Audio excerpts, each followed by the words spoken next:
Number 100 صفحہ number 109 عن جابر بن عبد اللہ رضی اللہ تعالی عنہ قال خرج علینا رسول اللہ صلی اللہ تعالی علیہ وسلم فقال انی رأیت فی المنام کان جبرائیل عند راسی ومیکائیل عند رجلی یقول احدہما لصاحبہ فقال اضرب له کان جبرائیل عند راسی ومیکائیل عند رجلی یقول احدہما لصاحبہ اضرب له مثلا فقال اسمع سمعت اذنک واقل عقل قلبک انما مثلک ومثل امتک کمثل ملک اتخذ دارا ثم بنا فیہا بیتا ثم جعل فیہا مائدہ ثم بعث رسولا یدعو الناس الى طعامہ فمنہم من اجاب الرسول ومنهم من تركه فالله هو الملك والدار هو الاسلام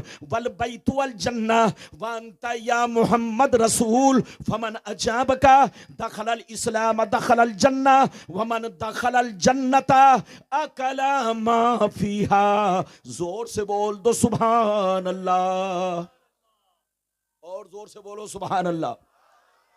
ادھر دیکھو حضرت جابر رضی اللہ تعالیٰ عنہ فرماتے ہیں کہ ایک دفعہ میرے پیغمبر صحابہ کے درمیان آئے اور صحابہ سے کہا صحابہ آج میں نے سپنا دیکھا ہے۔ کیا کہا؟ آج میں نے سپنا دیکھا ہے، خواب دیکھا ہے، خواب کہ میرے سر کے پاس جبریل اور پاؤں کے پاس حضرت میکائیل بیٹھے ہیں اور آپس میں کہہ رہے ہیں محمد کی کوئی مثال تو بیان کرو، محمد کی کوئی مثال تو بیان کرو۔ آپس میں کہہ رہے ہیں جبریل میکائیل سے، اور میکائیل جبریل سے کہہ رہے ہیں کہ محمد کی کوئی مثال تو بیان کرو۔ نبی فرماتے ہیں ادھر دیکھیے حضرت جبریل نے کیا کہا، سنیے۔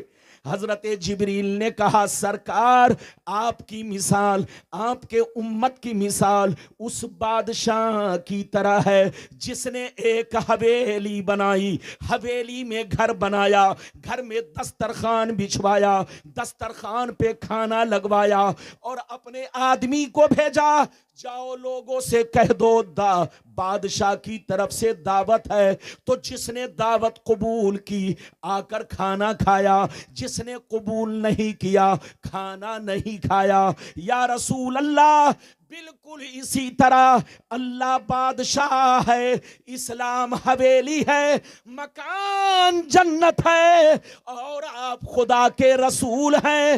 آپ نے لوگوں سے فرمایا نماز پڑھو، آپ نے فرمایا روزے رکھو، آپ نے فرمایا حج کرو، آپ نے فرمایا زکوٰۃ دو، آپ نے فرمایا اے عورتوں پردے میں رہو۔ یا رسول اللہ جس نے آپ کی دعوت کو قبول کر لیا وہ اسلام میں داخل ہو گیا، اور جو اسلام میں داخل ہو گیا وہ جنت میں داخل ہو گیا، اور جو جنت میں داخل ہو گیا جنت کی نعمتیں ان کو ملیں گی۔ ہاتھ اٹھا کر بولو سبحان اللہ، اور زور سے بولو سبحان اللہ۔ بات سمجھ میں آ رہی ہے؟ اور زور سے بولو بات سمجھ میں آ رہی ہے؟ جبریل نے کیا کہا؟ سرکار آپ کی مثال، آپ کے امت کی مثال اس بادشاہ کی طرح ہے جس نے ایک حویلی بنائی، حویلی میں گھر بنایا، گھر میں دسترخوان بچھوایا، دسترخوان پہ کھانا لگوایا اور اپنے آدمی کو بھیجا، جاؤ لوگوں سے کہہ دو بادشاہ کی طرف سے دعوت ہے۔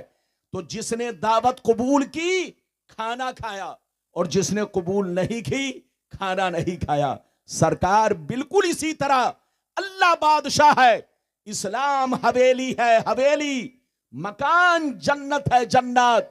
تو جس نے آپ کی دعوت قبول کی، جس نے نماز پڑھی، جس نے روزہ رکھا، جس نے حج کیا، جس نے زکوٰۃ دی، عورتوں نے پردہ کیا، پردے میں زندگی گزاری، شوہر کی خدمتیں کی، یہ اللہ کے رسول جس نے آپ کی دعوت قبول کیا وہ اسلام میں داخل ہوا، اور جو اسلام میں داخل ہوا وہ جنت میں داخل ہوا، اور جو جنت میں داخل ہوا جنت کی نعمتیں ان کو ملیں گی، جنت کا عیش و آرام ان کو ملے گا، جنت کی راحتیں ان کو ملیں گی۔ اے مسلمان یاد رکھو جنت کوئی بولو